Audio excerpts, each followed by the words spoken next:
Ici des vaches normandes, puisque on fait du veau élevé sous la mer à base de limousine, mais évidemment tout ça a une raison bien précise, et donc on va voir ça donc avec Monsieur Ponty qui est ici présent.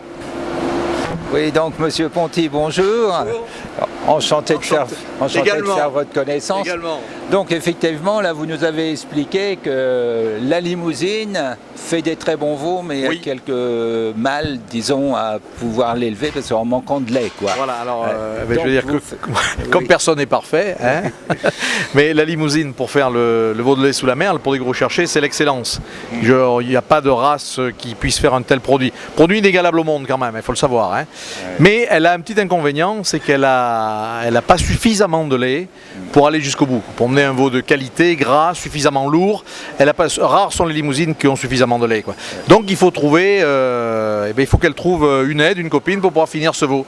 La copine, c'est ça, ce qu'on appelle la tante, c'est-à-dire que tous les 7 ou 8 mères limousines, il est bon d'avoir une vache normande qui elle est riche en lait, et cette vache normande, le lait de cette vache normande va permettre de pouvoir finir les veaux limousins, de pallier au manque de lait de la mère limousine. Voilà. Parfait, donc c'est une explication supplémentaire. Oui. C'est toujours dans la même filière de qualité, bien évidemment. Toujours. On ira filmer les veaux juste après. Vous nous disiez aussi que cette méthode d'élevage de qualité ne pouvait pas se faire industriellement. Hein. C'est un savoir-faire ancestral, hein. Même si aujourd'hui on y applique des techniques plus modernes, avec des salles de tété qui sont plus adéquates que dans le temps, quoi. Ça reste un savoir-faire ancestral. Et ça ne peut pas s'industrialiser. D'abord, il faut des éleveurs extrêmement passionnés. Ce sont des fermes de petites structures, de petite taille, mais dans lesquelles on fait un produit haut de gamme, un produit de qualité.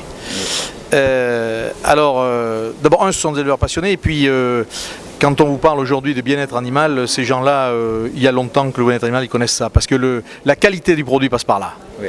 Voilà. Nous, Boucherie Mauron, nous en sommes convaincus, parce qu'un animal malheureux dégage des toxines, c'est pas bon.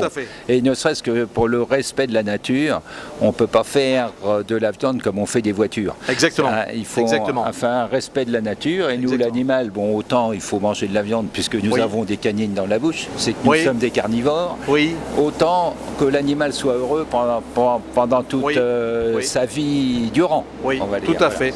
Et ce produit de qualité, je dirais, ce produit d'excellence, demande aussi à beaucoup d'exigences tout au long de la chaîne. C'est-à-dire qu'on est obligé d'avoir de très bons éleveurs, des passionnés, des gens qui aiment leurs bêtes. Après, dans le tri des bêtes, en ce qui me concerne, il faut s'appliquer, on n'a pas droit à l'erreur. En bout de chaîne, il faut qu'on ait un boucher d'exception. Et à la sortie, tout va bien pour le consommateur. Oui, mais on ne peut pas sauter un de ces maillons-là, quel qu'il soit. Et d'ailleurs, c'est ce qu'on discute souvent. Je pense que ce soit récompensé de son travail d'éleveur en payant l'animal de prix qu'il vaut, parce que cette course au prix, d'ailleurs maintenant certaines personnes n'achètent plus de la viande, ils achètent à un prix. Tout à fait, bon, tout à fait. Cette course effrénée au prix nous fait arriver à de l'industrialisation, il faut le savoir. Et nous, chez nous, tout le monde est heureux, monsieur. C'est-à-dire que ce soit l'éleveur, parce qu'on valorise son travail, que ce soit nous autres, parce qu'on travaille bien, qu'on a les employés qui sont récompensés comme ils doivent l'être, et nous-mêmes, et surtout le consommateur qui en finalité mange un bon produit, quoi. Voilà. Si vous voulez, c'est pas le veau de lait sous la mer, c'est pas une affaire de technicien, c'est uniquement une affaire de professionnels passionnés. Voilà, ça se résume à ça. D'accord.